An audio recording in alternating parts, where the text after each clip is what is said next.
Nous avons discuté de la participation des athlètes russes ici aux Jeux olympiques de Rio 2016.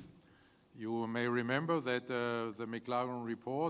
vous souvenez peut-être du rapport McLaren qui est sorti il y a environ 2 semaines. Ce rapport faisait état d'un dopage systématique en Russie. Suite à ce rapport, le CIO a dû apporter une réponse concernant les conséquences pour les différents athlètes. La question difficile à laquelle nous avons dû répondre était: est-ce que les athlètes sont responsables des actions du pays? Nous avons suivi les règles de la justice et la justice doit rester indépendante de la politique. Il ne s'agit pas d'apporter une réponse à un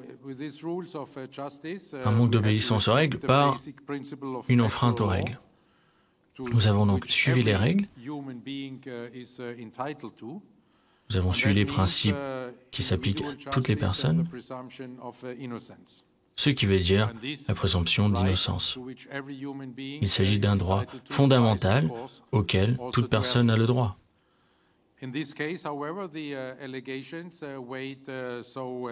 Dans ce cas précis, les accusations étaient très lourdes et on y trouvait tellement de détails que ces principes ne pouvaient être appliqués.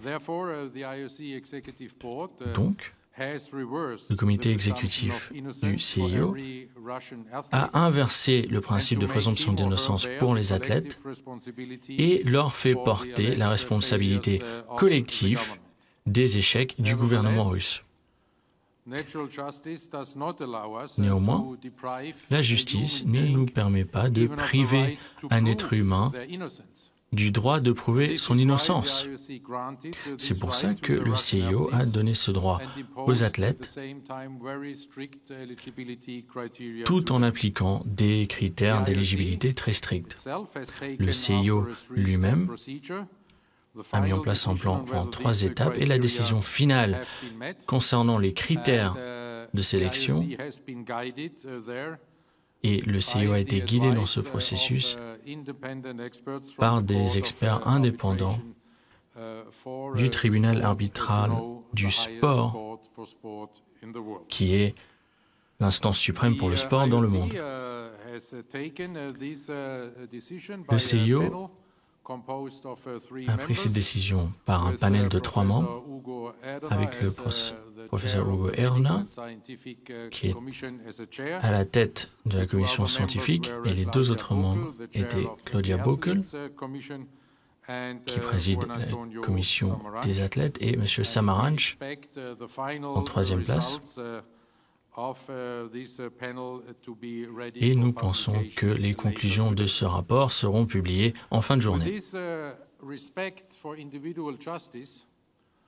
Dans cet esprit de respect de la justice individuelle, nous pouvons envoyer un message très clair aux athlètes qui respectent les règles, notamment en Russie. Le message est que vous pouvez réussir en dehors du système russe. Si vous ne participez pas au programme de dopage, on vous récompense et on vous respecte. Et vous pouvez et devez suivre votre rêve olympique sans prendre de produits dopants. Ainsi, nous voulons encourager tous les athlètes à ne pas tomber dans le piège du système. Nous voulons encourager ces athlètes à ne pas écouter ces personnes qui leur disent que vous ne réussirez qu'en vous dopant. Nous voulons leur montrer que si vous ne participez pas au programme de dopage, vous pouvez réussir et vous pouvez participer aux Jeux olympiques en tant qu'athlète respecté. Concernant les Jeux olympiques de 2016, le CIO a la responsabilité lourde d'établir le cadre du système antidopage ici à Rio. Et je pense que vous avez déjà pris connaissance de toutes les mesures que nous avons mises en place. Nous avons mis en place le plus grand programme de réanalyse comparé à 2008 et 2012. Et avec ce programme de réanalyse, nous avons déjà identifié près de 100 athlètes qui ont eu des résultats positifs et qui ne peuvent désormais plus participer aux Jeux olympiques. Nous avons également une phase de test pré-Jeux olympiques.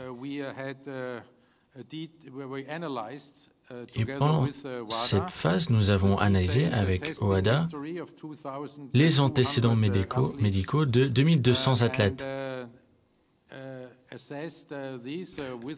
Et nous avons regardé ces résultats avec leurs résultats dans leur milieu sportif et en prenant en compte toutes les données disponibles. Ce qui nous a mené à 700 analyses de plus dans 96 pays différents. De cette manière, nous excluons les tricheurs des Jeux. À Rio, nous avons eu 4500 tests d'urine et 1000 tests de sang qui sont à venir, et les résultats seront stockés pendant 10 ans. Les échantillons seront stockés pendant 10 ans pour qu'on puisse revenir sur ces échantillons à n'importe quel moment. Et à partir de Rio, les sanctions ne seront plus faites par le CIO, mais indépendamment par le tribunal arbitral du sport. Le message ici est très clair. Nous voulons écarter les tricheurs des Jeux olympiques. Le message est clair. Les tricheurs ne peuvent se cacher et les personnes qui se dopent ne peuvent pas se cacher parce que nous stockons ces échantillons et nous allons suivre de près chaque évolution dans le milieu scientifique et concernant les méthodes de test. Nous allons également faire un suivi du rapport McLaren. Comme vous le savez, ce rapport n'est pas encore dans sa forme finale. C'est pour ça que le CIO appelle à une extension du mandat de M. McLaren. Et nous sommes ravis que OADA ait accordé cette extension du mandat. Nous voulons que lumière soit faite complètement sur ce système de dopage en Russie et nous allons continuer à contribuer grâce à notre propre commission avec M. Kaniwe, qui est ancien membre de la Cour constitutionnelle française, qui participera désormais au suivi du rapport McLaren. Et ensuite, grâce à ce rapport qui sera finalisé, nous n'hésiterons pas à sanctionner plus en avant les pays ou les athlètes lorsque ce sera nécessaire.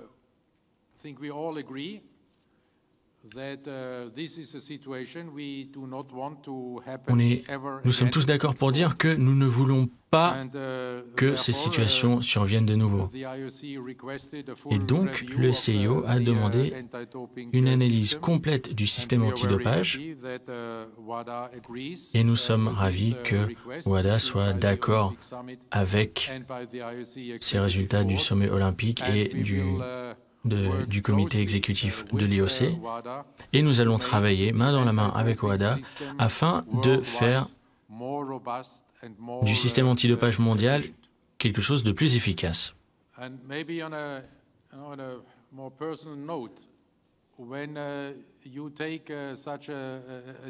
Mais d'un point de vue plus personnel, lorsqu'on prend une décision si lourde de conséquences, lorsqu'on pèse les arguments, et il y a du bon des deux côtés, lorsque vous réfléchissez à ces arguments,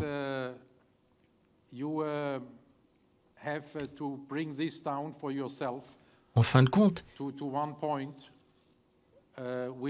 tout se réduit à votre décision personnelle. Et votre décision deviendra votre principe. Pour moi, le principe est qu'à la suite de cette décision, en ayant pris en compte les arguments, il faut pouvoir regarder les autres athlètes dans les yeux. J'ai effectué de nombreuses visites au village olympique ici à Rio et je regarde les athlètes dans les yeux.